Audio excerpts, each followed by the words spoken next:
말씀을 듣는 큐티 김정희 목사입니다. 오늘 말씀은 시편 8편 1절에서 9절까지의 말씀입니다.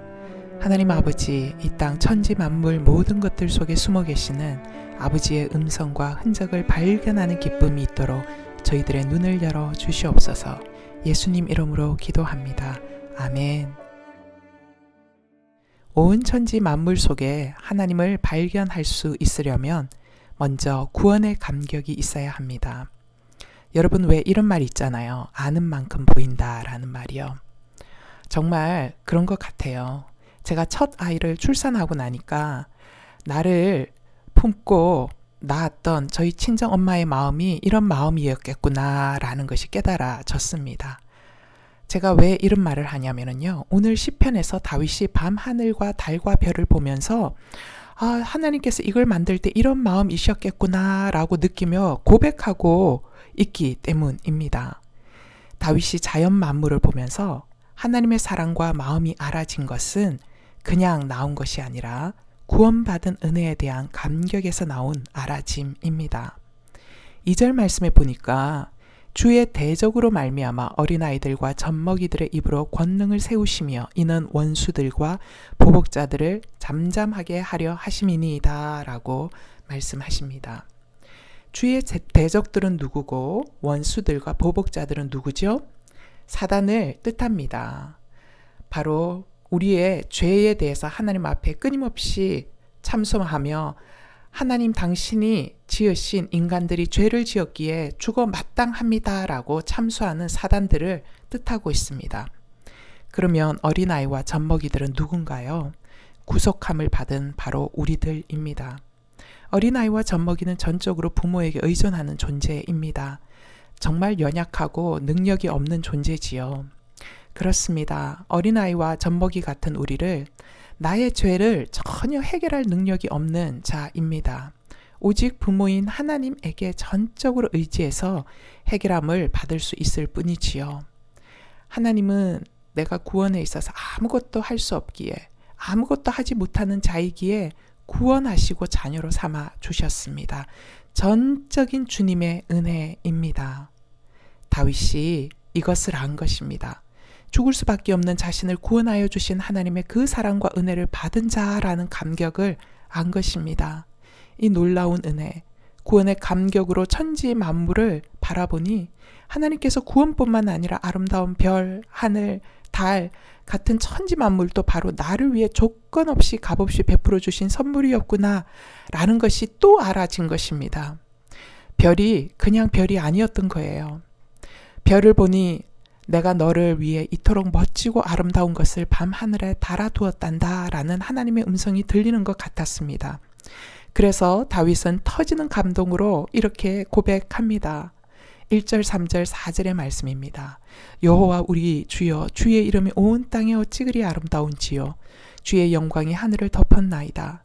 주의 손가락으로 만드신 주의 하늘과 주께서 베풀어 두신 달과 별들을 내가 보오니 사람이 무엇이기에 주께서 그를 생각하시며 인자가 무엇이기에 주께서 그를 돌보시나이까. 여러분, 오늘도 출근길에 떠오르는 해를 보셨을 겁니다. 어떤 마음이 드셨나요? 새날을 주신 것에 대한 감격이 드셨습니까? 아니면 또 출근이다 라는 마음이 드셨습니까? 하나님이 내 곁에 자연을 두심은 우리를 향한 당신의 생각과 돌보심을 눈으로 보여주는 시청각 자료입니다. 그럼에도 감격도 감사도 없이 무감각한 일상을 시작하는 것은 내 안에 구원의 감격이 말라버렸기 때문은 아닌지요. 구원의 감격과 감사가 여전하십니까?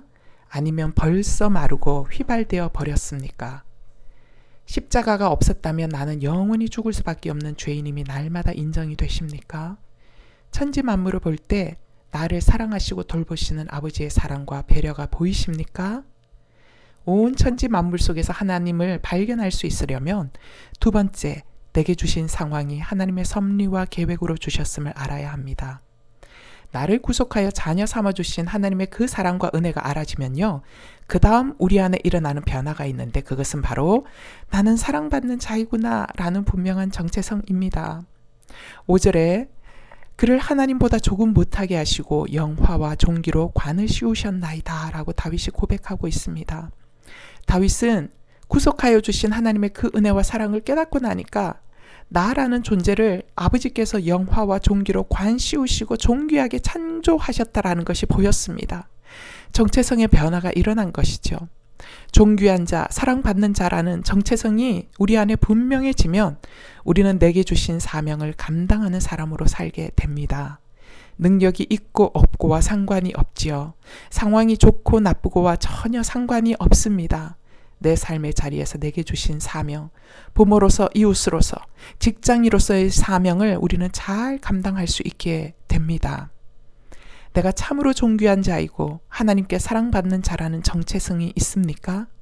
머리로는 그런 것 같은데 현실에서는 아닌 것 같다고 여겨지는 이유는 무엇입니까? 나의 정체성을 외적인 기준, 돈, 명예, 권력, 외모, 성공에서 찾고 있기 때문은 아닌가요? 분명한 정체성으로 내 삶의 자리 형편이 어떠하든지 성실히 사명을 잘 감당하고 계십니까? 6절 말씀 보겠습니다.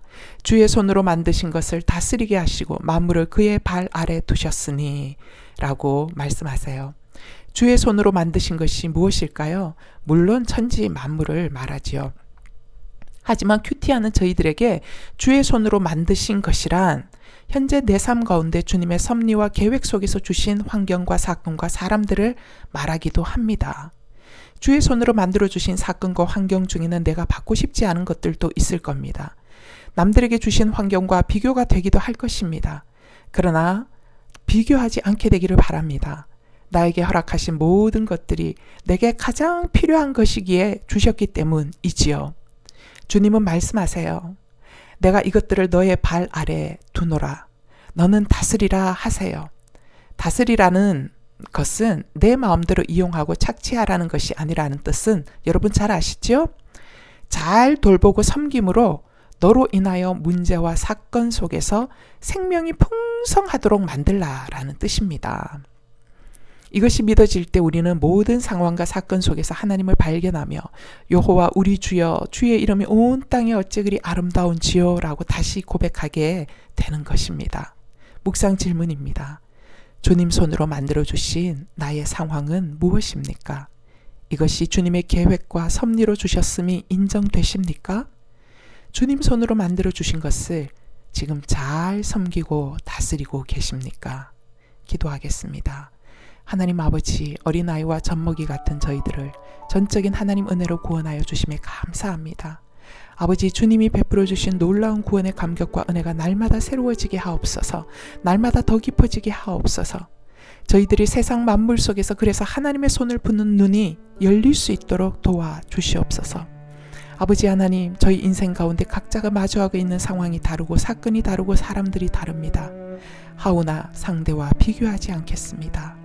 내게 주신 상황과 사건이 곧 주의 손으로 만드신 놀라운 섭리와 계획임을 신뢰하기 때문입니다. 하나님 아버지, 그렇게 우리가 마주한 상황을 사랑하게 하옵소서. 감사하게 하옵소서. 놀라운 하나님의 선물임이 인정되게 하옵소서.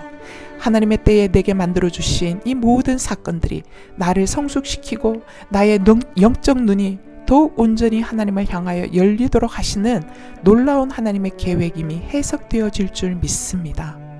아버지 하나님, 십자가 구속의 그 사랑으로 구원함을 받은 우리가 하나님께 사랑받는 자이며 존귀한 자이며 자녀임을 고백합니다. 세상의 가치관과 기준으로 존귀한 나의 정체성이 흔들리지 않도록 하시고 오늘도 햇살과 푸른 하늘과 싱그러운 나무와 바람을 통하여 나에게 사랑한다, 내가 너를 알고 있다, 내가 너를 돌보고 있다 말을 걸어오시는 하나님의 음성을 놓치지 않는 하루가 되도록 인도하여 주셔서 오늘도 당당히 믿음으로 살아갈 수 있는 저희 모두가 되도록 성령으로 기름을 부어 주시옵소서. 우리 주 예수 그리스도 이름으로 기도하옵나이다. 아멘.